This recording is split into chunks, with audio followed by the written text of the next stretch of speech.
Hi all. വീണ്ടും കഴിഞ്ഞ ദിവസം നടന്ന ഇൻ്റർവ്യൂവിൽ നിന്നുള്ള ചോദ്യങ്ങൾ ഉൾപ്പെടുത്തിക്കൊണ്ടുള്ളൊരു വീഡിയോ ആണ്.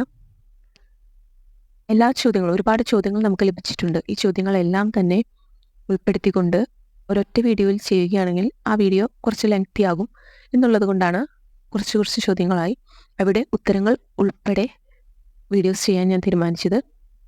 തീർച്ചയായും നിങ്ങൾ കാണുക, സപ്പോർട്ട് ചെയ്യുക. നിങ്ങൾക്ക് ഏവർക്കും യൂസ്ഫുൾ ആകും എന്ന് തന്നെ ഞാൻ വിശ്വസിക്കുന്നു. ഏവർക്കും PSC ലൈഫ് ടോക്സിലേക്ക് സ്വാഗതം. ഇന്ന് ആദ്യത്തെ ചോദ്യം ഞാൻ ഉൾപ്പെടുത്തിയിരിക്കുന്നത് റൈറ്റിംഗ് സ്കിൽ, ചെക്ക് ലിസ്റ്റ് എന്നിവ തമ്മിലുള്ള വ്യത്യാസം എന്താണ് എന്നതാണ്. ഇന്റർവ്യൂവിൽ ചോദിച്ച ചോദ്യമാണ്. ചെക്ക് ലിസ്റ്റ് എന്നത് വിവരശേഖരണത്തിനാണ് നാം ഉപയോഗിക്കുന്നത്. നമുക്ക് നിരീക്ഷിക്കേണ്ട, അറിയേണ്ട കാര്യങ്ങൾ പട്ടിക രൂപത്തിൽ നമ്മൾ തയ്യാറാക്കുകയും അതിന് യെസ് ഓർ നോ എന്ന രീതിയിൽ പ്രതികരണം അടയാളപ്പെടുത്താനുള്ള ഒരു സൗകര്യം അതിൽ ഒരുക്കുകയും അത് ചെയ്യുന്നതിനെയാണ് ചെക്ക് ലിസ്റ്റ് എന്നതുകൊണ്ട് നമ്മൾ മനസ്സിലാക്കേണ്ടത്. വിവരശേഖരണത്തിനാണ് ചെക്ക് ലിസ്റ്റ് ഉപയോഗിക്കുന്നത്. എന്നാൽ റൈറ്റിംഗ് സ്കെയിൽ എന്നത് ഗുണനിലവാരത്തെക്കുറിച്ചോ അളവിനെക്കുറിച്ചോ വിവരങ്ങൾ നൽകാൻ ആളുകളെ സഹായിക്കുന്നത് റേറ്റിംഗ് സ്കെയിലാണ്. ഇപ്പോൾ നമ്മളൊരു ഷോപ്പിനെ കുറിച്ച് ആണ് ഒരു റേറ്റിംഗ് സ്കെയിൽ ചെയ്യുന്നത് എങ്കിൽ അത് വാങ്ങുന്ന വ്യക്തികളുടെ സംതൃപ്തി, ഉപഭോക്തൃ സംതൃപ്തി, അതുപോലെ തന്നെ ജീവനക്കാരുടെ പ്രകടനം, വസ്തുക്കളുടെ ക്വാളിറ്റി എന്നിവയെല്ലാം തന്നെ റേറ്റിംഗ് സ്കെയിലിൽ വരും. നമുക്ക് അവയിൽ ഏതെല്ലാമാണ് നല്ല നിലവാരം പുലർത്തുന്നത് എന്ന് നമുക്ക് ടിക്ക് ചെയ്യാവുന്നതാണ്. അതുപോലെ ഒരു ഫിലിം ആണെങ്കിൽ ഫിലിമിനെ കുറിച്ച് പറയുമ്പോൾ നമുക്ക് പെട്ടെന്ന് ഐഡിയ മനസ്സിലാവും. അതിലെ മ്യൂസിക്, ആക്ടിങ്, സിനിമാറ്റോഗ്രഫി എന്നിവയെല്ലാം ഉൾപ്പെടുത്തിക്കൊണ്ടാണ് നമ്മളൊരു ഫിലിമിനെ റേറ്റ് ചെയ്യുന്നത്. ഒരു പ്രസ്താവനയോട് നമുക്ക് അംഗീകരിക്കുകയോ അതിനെ വിയോജിക്കുകയോ ചെയ്യുകയാണ് റേറ്റിംഗ് സ്കെയിലൂടെ നമ്മൾ ചെയ്യുന്നത്. തിരഞ്ഞെടുക്കാനായിട്ട് ഒരുപാട് ഓപ്ഷൻസ് ചിലപ്പോൾ അവർ നൽകിയിരിക്കും. സർവേയിലൊക്കെ റേറ്റിംഗ് സ്കെയിൽ നന്നായി ഉപയോഗിച്ച് വരുന്ന ഒരു മെത്തേഡാണ്. ഇത് രണ്ടും ഇവയുടെ വ്യത്യാസം എന്താണ് എന്നൊരു ചോദ്യമല്ല വന്നത്. റേറ്റിംഗ് സ്കെയിലിനെ പറ്റിയും ചെക്ക് ലിസ്റ്റിനെ പറ്റിയും പറയുക എന്നാണ്. അതുകൊണ്ട് രണ്ടും അതിൻ്റെ പ്രത്യേകതകൾ എന്താണെന്ന് നിങ്ങൾ അറിഞ്ഞു വയ്ക്കുക. അടുത്ത ചോദ്യം കരിക്കുലം, അതുപോലെ സിലബസ്, ഇവ ഇങ്ങനെ വ്യത്യാസപ്പെട്ടിരിക്കുന്നു എന്ന ചോദ്യമാണ്.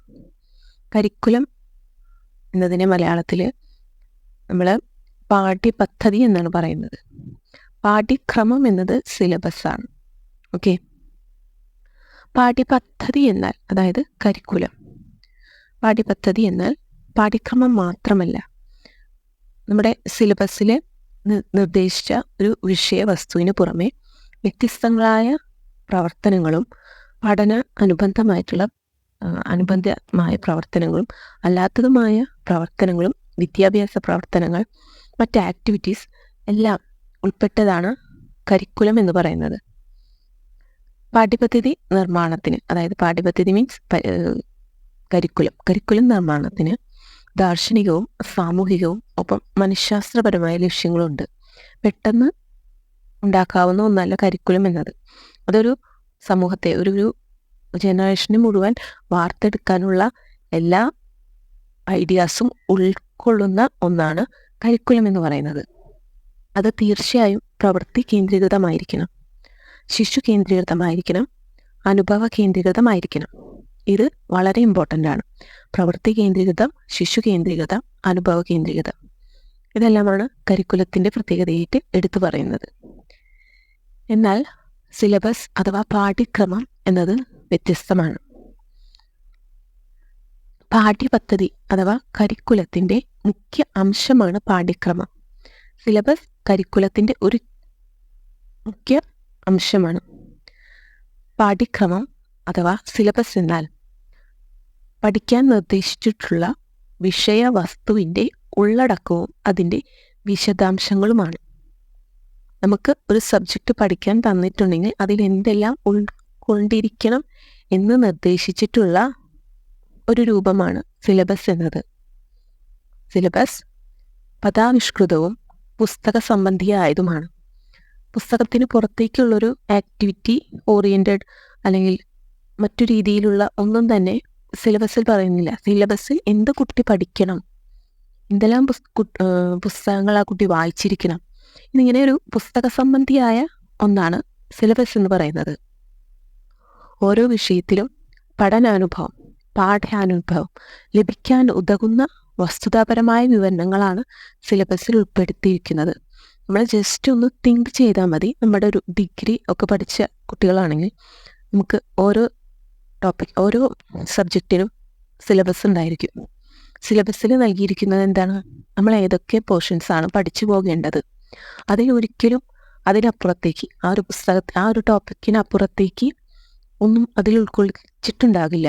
അതിനപ്പുറത്തേക്ക് എന്തെല്ലാം പ്രവർത്തനങ്ങൾ ചെയ്യണമെന്നോ ഇപ്പോൾ പ്രോജക്റ്റ്, അസൈൻമെൻറ്റ്, അതൊന്നും ആ സിലബസിൽ പറഞ്ഞിട്ടുണ്ടാവില്ല. നമ്മൾ എന്ത് പഠിക്കണമെന്ന് ഒരു പുസ്തകം നമുക്ക് സിലബസിന് ബേസ് ചെയ്ത് നമുക്കൊരു പുസ്തകം ഉണ്ടെങ്കിൽ ആ പുസ്തകം മാത്രം പഠിക്കുക എന്നാണ് സിലബസ് പഠിക്കുക എന്നുകൊണ്ട് അർത്ഥമാക്കുന്നത്. എൻറ്റയർലി ഡിഫറെൻ്റ് ആണ് കരിക്കുലം. അത് പ്രവൃത്തി കേന്ദ്രീകൃതവും ശിശു കേന്ദ്രീകൃതവും അനുഭവ കേന്ദ്രീകൃതവുമാണ്. ഓക്കെ, തീർച്ചയായും മനസ്സിലായിരിക്കും എന്ന് വിശ്വസിക്കുന്നു. വളരെ ഇമ്പോർട്ടൻ്റ് ആയിട്ടുള്ളൊരു ചോദ്യമാണ്. അടുത്തത് MPTA എന്താണ് എന്നാണ്. തീർച്ചയായും വിദ്യാഭ്യാസത്തിൽ ഒരുപാട് ഇമ്പോർട്ടൻസ് ഉള്ള ഒന്നാണ് MPTA എന്നത്. അമ്മമാരും അധ്യാപകരും ഇവർ ചേർന്നൊരു ഗ്രൂപ്പാണ് MPTA എന്നത്. കുട്ടികളുടെ കാര്യത്തിൽ എപ്പോഴും ഏറ്റവും പ്രാധാന്യം നൽകി കുട്ടികളെ കരുതുന്നത് അമ്മമാരാണ് എന്നൊരു ആശയത്തെ മുൻനിർത്തിയാണ് MPTA രൂപീകരിച്ചിട്ടുള്ളത്. ഇതൊരു സമിതിയാണ്. അമ്മമാരും കുട്ടികളുമാണ് കൂടുതൽ സമയം ചിലവഴിക്കുന്നത് എന്നതുകൊണ്ട് ആ അമ്മമാരും മാതാപിതാക്കളുമായുള്ള ഒരു ബന്ധം നല്ല നിലയിൽ തന്നെ ഉണ്ടാകണം. കാരണം ഒരു കുട്ടി വിദ്യാലയത്തിൽ എങ്ങനെയാണ്, ആ കുട്ടിയുടെ വീട്ടിൽ എങ്ങനെയാണ് എന്നുള്ളൊരു കണക്ഷൻ അത് അവർക്ക് തമ്മിൽ പങ്കുവയ്ക്കുകയും അതിനെപ്പറ്റി കൂടുതൽ ചർച്ച ചെയ്യാനും ഒക്കെയുള്ളൊരു ഇടമാണ് MPTA എന്നത്. വളരെ മികച്ച പ്രവർത്തനങ്ങൾ കാഴ്ചവെക്കുന്ന ഒരു സമിതി കൂടിയാണ് MPTA. ഈ ഇന്നത്തെ വീഡിയോയിലെ അവസാന ചോദ്യമാണ് ഇനി പറയാൻ പോകുന്നത്. കഴിഞ്ഞ ദിവസം ചോദിച്ച ചോദ്യമാണ്, ഇമ്പോർട്ടൻ്റ് ആണ്. ഫീൽഡ് ട്രിപ്പ് ഒരു ടീച്ചർ എന്ന നിലയിൽ നിങ്ങൾക്ക് അതിനുള്ളൊരു ചുമതല കിട്ടുകയാണെങ്കിൽ എന്തെല്ലാം കാര്യങ്ങൾ ശ്രദ്ധിക്കുമെന്ന ചോദ്യമാണ് കഴിഞ്ഞ ദിവസം ചോദിച്ചത്. തീർച്ചയായും ഫീൽഡ് ട്രിപ്പ് എന്നത് ആ കുട്ടിയുടെ പാഠഭാഗവുമായി ആ കുട്ടി പഠിച്ച ഏതെങ്കിലും പാഠഭാഗവുമായി ബന്ധിപ്പിക്കുന്ന അനുഭവങ്ങൾ നൽകുന്ന ഒന്നായിരിക്കണം. അതുകൊണ്ടാണ് അതിനെ ഫീൽഡ് ട്രിപ്പ് എന്ന് തന്നെ പറയുന്നത്. സ്റ്റഡി ടൂർ എന്ന് പറയുന്നത് വെറും ടൂർ എന്നല്ല നമ്മൾ പറയാം. സ്റ്റഡി ടൂർ, ഫീൽഡ് ട്രിപ്പ് എന്നാണ്. നമ്മൾ വിസിറ്റ് ചെയ്യാൻ പോവുകയാണ് ഒരു സ്ഥലം. ഇനി അവിടെ ഒരു ടീച്ചറുടെ കടമ, നമുക്ക് ആ ഒരു ഇൻചാർജ് ലഭിക്കുകയാണെങ്കിൽ എന്തെല്ലാമായിരിക്കും നമ്മൾ ശ്രദ്ധിക്കേണ്ട കാര്യങ്ങൾ. തീർച്ചയായും ഒന്നാമത്തത് യാത്ര ലക്ഷ്യം, ആ പ്ലേസ്, അതിൻ്റെ ഇമ്പോർട്ടൻസ് എന്നത് തന്നെയാണ്. അപകടരഹിതമായ സ്ഥലമായിരിക്കണം എപ്പോഴും തിരഞ്ഞെടുക്കേണ്ടത്. തീർച്ചയായും നല്ലൊരു ഫസ്റ്റ് എയ്ഡ് ബോക്സ് ടീച്ചർ കയ്യിൽ കരുതിയിരിക്കണം. ഒപ്പം തന്നെ ആവശ്യമായ നിർദ്ദേശങ്ങൾ മാതാപിതാക്കൾക്ക് നൽകുകയും അവരിൽ നിന്ന് അവരുടെ നിർദ്ദേശങ്ങൾ സ്വീകരിക്കുകയും ചെയ്യണം. കുട്ടികൾക്ക് പ്രശ്നങ്ങൾ ഒന്നുമില്ലാതെ തന്നെ മികച്ച ഭക്ഷണ സൗകര്യം നൽകാനായിട്ടുള്ളൊരു പദ്ധതി ടീച്ചർ മുൻപേ തന്നെ തയ്യാറാക്കേണ്ടതാണ്. കാരണം ചെറിയ കുട്ടികളാണെങ്കിൽ എല്ലാവർക്കും കഴിക്കാൻ പറ്റുന്ന ഭക്ഷണമായിരിക്കണം. ഒരുപാട് ഹെവി ഫുഡൊക്കെ കഴിച്ച് ബസ്സുകളിൽ യാത്ര ചെയ്യുമ്പോൾ ബുദ്ധിമുട്ടുണ്ടാകുന്ന കുട്ടികളുണ്ട്. അപ്പോൾ അതൊക്കെ നമ്മൾ ആലോചിക്കേണ്ടതാണ്. അതുപോലെ തന്നെ യാത്രാ വാഹനവും സുരക്ഷിതവും മികച്ച ഒരു വാഹനവുമായിരിക്കണം.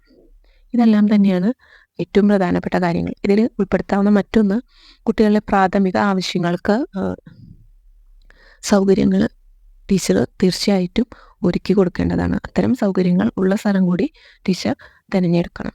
ഇതെല്ലാമാണ് ഫീൽഡ് ട്രിപ്പിൽ ഒരു ടീച്ചർ ശ്രദ്ധിക്കേണ്ട പ്രധാന കാര്യങ്ങൾ. ഇന്ന് 4 ചോദ്യങ്ങളാണ്, കഴിഞ്ഞ ദിവസം ചോദിച്ച 4 ചോദ്യങ്ങളാണ് ഉൾപ്പെടുത്തിയിട്ടുള്ളത്. നിങ്ങൾക്ക് യൂസ്ഫുൾ ആകും എന്ന് തന്നെ കരുതുന്നു. നിങ്ങൾക്ക് ഈ വീഡിയോ ഇഷ്ടപ്പെട്ടാൽ നിങ്ങൾ തീർച്ചയായും ലൈക്ക് ചെയ്യുകയോ കമൻറ്റായി രേഖപ്പെടുത്തുകയോ ചെയ്യണം. കാരണം അങ്ങനെ ചെയ്യുമ്പോഴാണ് ഈ വീഡിയോ നിങ്ങളിൽ എത്തി നിങ്ങൾക്ക് യൂസ്ഫുൾ ആയി എന്ന് തോന്നുന്നത്. പലപ്പോഴും കമൻസോ അതുപോലെ തന്നെ ലൈക്സോ ഇല്ലാതാകുമ്പോൾ ഞാൻ കരുതുന്നത് നമ്മൾ ചെയ്യുന്ന വീഡിയോയിൽ എന്തെങ്കിലും മിസ്റ്റേക്സ് ഉണ്ടോ, അതുകൊണ്ടാണോ ഇവർ ലൈക്ക് ചെയ്യാത്തത് എന്നൊക്കെ തോന്നാറുണ്ട്. സോ എന്നിരുന്നാലും നമുക്ക് യൂസ്ഫുൾ ആകുമെന്ന് തന്നെയാണ് ഞാൻ വിശ്വസിക്കുന്നത്. നന്ദി.